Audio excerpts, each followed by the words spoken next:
Salut à tous, je suis Chris Blanchard. Aujourd'hui, je fais ce message pour cette situation qui prévaut en Côte d'Ivoire. Il s'agit bien sûr de cet événement majeur, voilà, qui défraie la chronique partout. On ne parle que de ça, on ne parle que de cette situation.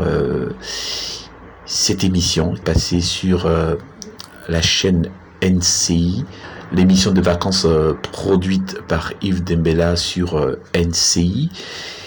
Et voilà, nous sommes au regret en tout cas de constater les choses telles qu'elles se présentent à nous.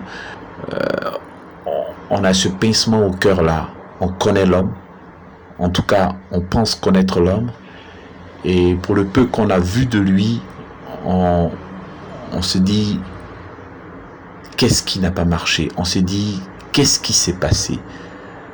Jamais on n'aurait pu imaginer que Yves Dembella serait aujourd'hui la risée de toute la Côte d'Ivoire. Quelqu'un qui a été adulé par tous les Ivoiriens dans toute l'Afrique entière. Aujourd'hui, il est la risée de toute la Côte d'Ivoire, de toute l'Afrique.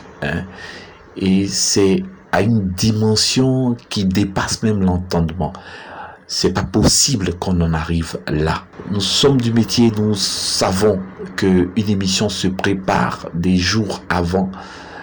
L'idée vient, mais on prend le temps de la nourrir, de préparer tout ce qu'il faut pour la rendre digeste pour le public. Et il y a tout ça, il y a tous ces éléments-là qui rentrent en ligne de compte pour donner quelque chose de bon, de meilleur, en tout cas quelque chose d'agréable, voilà, à la population. Yves Dembella a servi pendant des années et il n'a jamais manqué à son devoir. Respect de la déontologie et tout ça sans problème. On pourrait dire qu'il est passé maître dans l'art de l'animation parce que son nom est compté parmi les grands. Voilà, quand on parle des grands animateurs en Afrique, on peut citer Yves Zobo Junior qui est mon idole, et on peut citer aussi Consti Ekar, passant par Robert Brazza. Il y a tellement de grands animateurs dans ce beau continent africain. Et Yves Dembella qui s'est intégré en Côte d'Ivoire, qui a fait montre de son savoir-faire, et je sais que tout le monde est unanime qu'il est talentueux. Mais comment quelqu'un de talentueux, de ce niveau, de ce gabarit-là, oui, puisse commettre une telle erreur, une erreur monumentale, qu'il paye cher aujourd'hui. Il paye vraiment très cher pour cette erreur-là. Et voilà, c'est une erreur qui choque tout le monde, voilà, parce que les faits sont là. Voilà, mimer un viol, c'est vraiment difficile à digérer, c'est vraiment choquant, c'est blessant, c'est révoltant, voilà. Et pour nous qui sommes aussi des hommes de médias, on se pose la question, qu'est-ce qui n'a pas marché?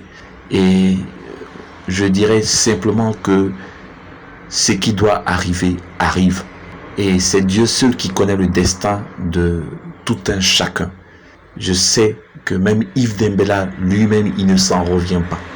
Parce qu'il ne pouvait pas imaginer, il n'a pas vu les choses venir. Il a certainement imaginé l'angle dans lequel il allait aborder les choses. Et j'ai compris en fait qu'il voulait sensibiliser. L'intention est peut-être bonne, mais la manière de le faire, c'est la manière qui a choqué tout le monde. Ça pardonne pas dans le métier, ça pardonne pas.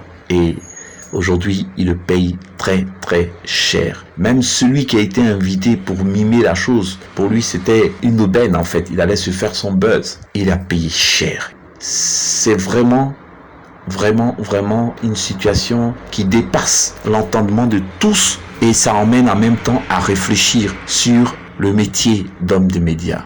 Nous détenons un pouvoir. Oui, nous détenons un pouvoir, la parole. Et ce pouvoir peut se retourner contre nous-mêmes. et prendre une ampleur nationale, internationale. Voyons comment aujourd'hui le nom de cet homme qui était prisé est sali à une dimension vraiment inimaginable. C'est vraiment triste pour la personne de Yves Dembélé. Et nous sommes en face d'un dilemme. C'est un confrère qui vit une situation, qui traverse une page noire de sa carrière, oui, et en même temps de l'autre côté, on a nos mamans, nos sœurs qui ont vécu le viol, et c'est choquant, c'est blessant, et elles sont dans leur droit de revendiquer, de protester, de s'indigner face à cette situation-là. Donc, je dirais que la faute est commise, et je sais que il regrette, c'est clair qu'il regrette. Nous tous, nous regrettons. Voilà, nous, tous les hommes de médias, nous regrettons cette situation. Parce que ce n'est pas quelqu'un qui t'a détruit, c'est toi-même, de ta propre bouche. Il y a un nuage noir qui plane sur sa vie, et c'est grave. Mais Dieu a sa main sur lui, et ce que je peux dire à notre grand frère Yves Dembélé, c'est vraiment de prier beaucoup. Prie beaucoup, beaucoup, beaucoup, beaucoup, beaucoup. Aujourd'hui, tu traverses un désert, et tu es dans le mauvais camp. C'est clair que tu es dans le mauvais camp. Tout le monde t'accuse aujourd'hui parce que tu as commis une erreur. Tu n'as pas violé, mais tu as posé un acte qui a réveillé des douleurs endormies pendant longtemps. Et ça, c'est vraiment difficile à digérer. Mais je pense que la Bible dit, celui qui reconnaît son erreur mérite qu'on lui accorde notre pardon. Si Yves Dembélé reconnaît son erreur, les Ivoiriens doivent accorder le pardon à Yves Dembélé. Comme Jésus l'a fait pour cette femme qui était lapidée pour avoir commis l'adultère, il a dit, celui qui n'a jamais péché, qu'il lance la première pierre. Nous sommes tous des pécheurs. Nous sommes tous des pécheurs. Et aujourd'hui, c'est Yves Dembélé qui est sur le podium, pas dans la configuration habituelle, mais dans la mauvaise posture. Vraiment dans la mauvaise posture. Nous devons prier pour lui, nous devons prier pour toutes ces femmes, pour que Dieu apaise le cœur de toutes ces femmes. Ce n'est pas normal.